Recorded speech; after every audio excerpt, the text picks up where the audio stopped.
ओम जवा कुसुम संकाशम काश्यपेहं महादुतिम तमोरिं सर्व पाप घनम प्रंतोस्मि दिवाकरम नमो विश्व प्रकाशाय सूर्याय मिति तेजसे विश्वबंधनाय तदाम्बरे च गुरुवे नमः। सभी भक्तवृंदों को पंडित जी की तरफ से सुबह सुबह आशीर्वाद, देश प्रदेश विदेश सभी के आशीर्वाद। मैं हम आज छठ व्रत के बारे में कुछ विशेष बोलने जा रहा हूँ। इसमें क्या है, छठ पर्व 4 प्रकार का होता है। छठ जो होता है एक दिन नहाय खाए का होता है, दूसरा दिन खड़ना होता है, तीसरा दिन उपवास होता है और चौथा दिन उस व्रत का पारण होता है, जिसमें चौथ के दिन नहाय खाए होता है, पंचमी के दिन खड़ना होता है, षष्ठी के दिन सूर्य का प्रथम अर्घ होता है और सप्तमी का द्वितीय अर्घ होता है। लेकिन विशेष करके भक्तवृंद लोग पूछा क्या करते हैं या इसके बारे में नहीं जानकारी है। मैं सुना कि हिंदू सनातन धर्म में जितने पूजा पाठ करते हैं पूर्वाभिमुख करते हैं, किंतु ये महान पर्व को जो हम लोग 4 दिन तक उपवास रहकर व्रती लोग पश्चिम की ओर जो अर्घ देते हैं उसका एक विशेष कारण है। विशेष कारण क्या है, भगवान सूर्य और एक दैत्य जिसका नाम मूर नामक दैत्य था, और दैत्य के साथ में घमासान युद्ध हुआ।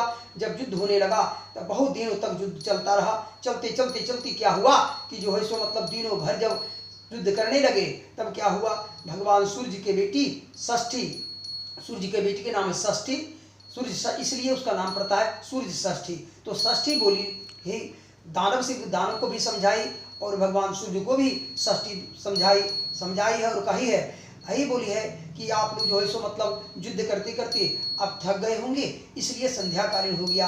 क्योंकि वो षष्ठी जो है सो वहाँ चालाकी की है कि अब हमारे पिताश्री अब जो सो संध्या की ओर हो रहा है। संध्याकालीन में जो होता है सूर्य का ताप धीरे धीरे घट जाता है, अर्थात सूर्य का बल जो है सो उस समय धीरे धीरे घट रहा था, जिसके कारण माँ षष्ठी क्या बोली कि हे पिताश्री, अरे दानव, आप लोगों से मेरा करबद्ध प्रार्थना है, सानुने निबद्ध मैं करती हूँ कि जो है सो आप लोग थोड़ा कुछ जलपान कर लें। उसी समय भगवान दोनों जो है सो युद्ध का विराम दिए हैं। उसी समय सूर्य की बेटी षष्ठी जो है सूर्य भगवान को संध्या कालीन में पश्चिम की ओर जो सो मतलब भगवान सूर्य चले जा रहे थे, उसी समय बोले आप लोग थोड़ा जलपान कर लें। उसी समय क्या हुआ, सूर्य की बेटी षष्ठी ही प्रथम अर्घ पश्चिम दिशा की ओर दी है और उसी समय एक मंत्र बोला गया है, ओम यही सूर्य सहस्रांशो, ओम यही सूर्य सहस्रांशो तेजो राशि जगत्पते अनुकंप्य मां भक्त्य गृहणार्घम दिवाकर। हे सूर्य नारायण, हे दिवाकर, ये उस समय सूर्य षष्ठी अर्थात सूर्य की बेटी षष्ठी जो है वो सूर्य भगवान को दूध से अर्घ देती है और जल से अर्घ देती है, क्योंकि भगवान सूर्य लड़ते लड़ते उनका तेजपना कम गया था, घट गया था। उस तेज को लाने के लिए सूर्य की बेटी षष्ठी जो है पश्चिम की ओर अर्घ दिए।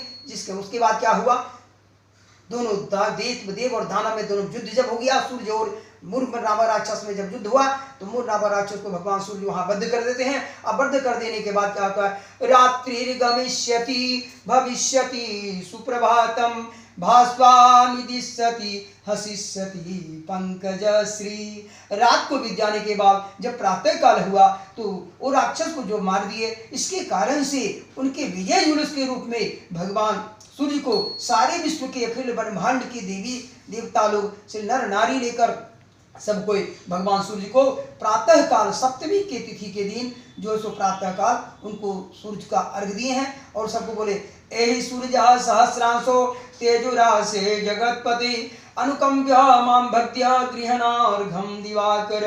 हे दिवाकर, आपको मैं आपने जो इस राक्षस से हम लोगों को मुक्ति दिए, जिसके कारण जो है सो मतलब आपको द्वितीय अर्घ जो सो दिया जा रहा है और इस को आप सहर्ष ग्रहण करें। कुछ ही कहा गया है, सप्त जन्मं कृतं पापम, 7 जन्म का किया हुआ पाप छठ व्रत करने से दूर होता है। निपुत्री को पुत्र होता है, निर्धन को धन मिलता है, रोगी को बड़ा बड़ा रोग कुष्ठ का बीमारी क्यों नहीं हो जाता है, बड़ा से बड़ा रोग हो जाता है। सूर्य षष्ठी व्रत करने से उसका शरीर निरोग और स्वस्थ हो जाता है। और निर्धन व्यक्ति, और एक ऐसा प्रमाण आया है कि 5 पांडव जबकि घनाघोर जंगल में दुख व्याप्त में ही हो गए थे, उस समय यदुनंदन भगवान श्री कृष्ण ने कहा था, कुंती हे माते आप भगवान सूर्य का आराधना करें। उस समय बोले कि जो है सो सूर्य का व्रत करें, सूर्य षष्ठी का व्रत करें।